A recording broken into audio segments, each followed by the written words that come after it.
Leadership is a very important skill that is not possessed by all. Hardly very few people are blessed with this skill.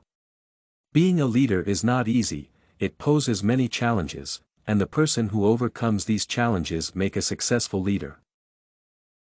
A leader instills confidence and provides motivation to the employees. Motivation is an extremely important factor, and motivation can easily transform an employee within no time. Once the transformation of the employee takes place, the goals of the company would become much easier to achieve. This is why motivation is considered to be one of the most important factors, and almost all companies look for new methods to motivate the employees and to bring out the best out of them. This paper will focus on the different leadership behaviors and the best leadership behavior that should be adopted to meet the company's goals. John Howell, in an interview with Sun News, states, "A leader's behavior must match the situation and the news of his or her followers." And his summary is very appropriate here.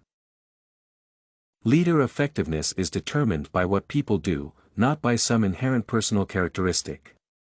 I'm not saying personal characteristics don't help, they certainly do. But leaders have to adapt their behavioral styles to fit the situations in which they find themselves. Howell says the good news is most people can learn leader behaviors and learn to recognize situations in which certain behaviors are most important. Howell and Costley argue for the match of leader behavior, leader traits and characteristics, follower characteristics, and the situation at hand. There are 7 leader types, fit for various behavioral processes and situations in my read of their leader theory. Supportive leaders, those considerate, people-oriented leaders. Directive leaders, fit for repetitive or work spread between sites and for cultures such as Mexico that prefer status well defined. Participative leaders such as Dwight Eisenhower, who could tame the prima donna generals and politicians of World War II, and by carefully listening to many voices craft an alliance.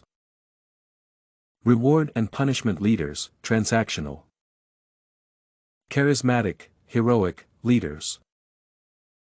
Boundary-spanning, network, leaders. Leaders who build and forge social exchange, also networkers. And now we have left the obsession with one best style of leadership. There is no universal style. There is, as I have suggested, a dimension of behaviors running between transactional and transformational. The behavior school to this point is fixated on the transactional. To find transformational, we must sail to the isle of the situation. The same principles of Howell and Costley are elucidated in the paper. Core leadership behaviors. There are mainly 5 major behavior patterns, namely, supportive behavior, directive behavior, participative behavior, reward and punishment behavior, and charismatic behavior. Every behavior pattern has its own pros and cons. However, the behavior pattern that works out the best undoubtedly rewards and punishment behavior. In this, the terms and conditions are made very clear to the employees. Any breach of these terms and conditions results in punishment. On the other hand, if the employee performs well, he or she is rewarded suitably for his or her work. This is probably the best behavior pattern, simply because everything is made crystal clear to the employees. The harder the employee works, the more will be his or her chances of getting rewarded. This pattern also has some risks involved, like if an employee is punished for some mistake, the employee may leave the organization or will keep underperforming for the organization. But the biggest positive of this behavior pattern is that if an employee is rewarded, that will surely boost the confidence of that employee, and with more confidence the employee will be motivated to surpass the expectations of the leader once more, and this whole process will go on. Reward works as a stimulus and makes the employee work harder. The appreciation shown by the leader to the employee becomes a huge positive for the employee and gives the employee motivation of the highest order. The main goal of any leadership behavior is to make sure that the company achieves its goals, and reward and punishment behavior acts very effectively in making sure the same. This is exactly why this type of behavior is the most appropriate and suitable in all situations. Leadership style. Howell said, Dwight Eisenhower was a superb example of participative leadership. especially in his role as Supreme Commander of the Allied forces in Europe during World War II. Eisenhower treated the other Allied leaders with patience, gave each a chance to state his point of view fully, and was able to convince his counterparts he approached problems objectively. As a result, he succeeded in uniting the other commanders, several of whom were flamboyant, egotistical men and used to sharing decisions, to reach a common goal. Eisenhower is a classic example of a leader. He handled everything with ease and made sure he reached his goals. This is how a leader should be. Patience is the key to leadership. Had Eisenhower not shown patience, he would not have been as successful as he was. Patience is the key for any leader, and without patience, it is highly improbable for a leader to be successful. The behavior pattern followed by Eisenhower was participative behavior. In this, the leader gets actively involved in the thick of things. The leader sets an example in front of the other people and provides motivation of the highest order.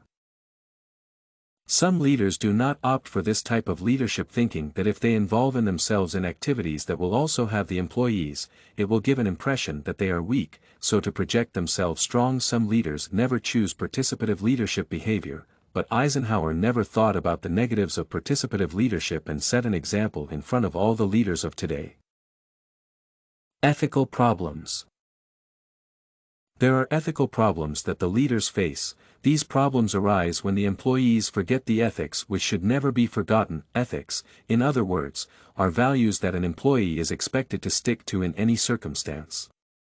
In financial institutions, ethical problems arise because the employees may involve themselves in various scams and other undesirable activities, solely done for the purpose of money. Such problems can be treated by having a code of ethics. One ethical standard should be followed by everyone, and there should not be double standards, meaning that the code of ethics should not treat employees of different positions unequally. All the people working under the leader should be treated equally, and the code of ethics should be followed.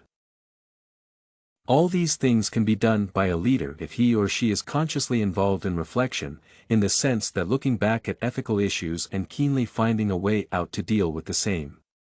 It is highly important that people stick to their morals in order to avoid any ethical problems. A leader can make sure that this happens by reflecting upon the ethical issues and also by talking to the employees. StudyCorgi.com has everything you need for successful studies. Writing tools, informative articles, and essay samples. Come check it out.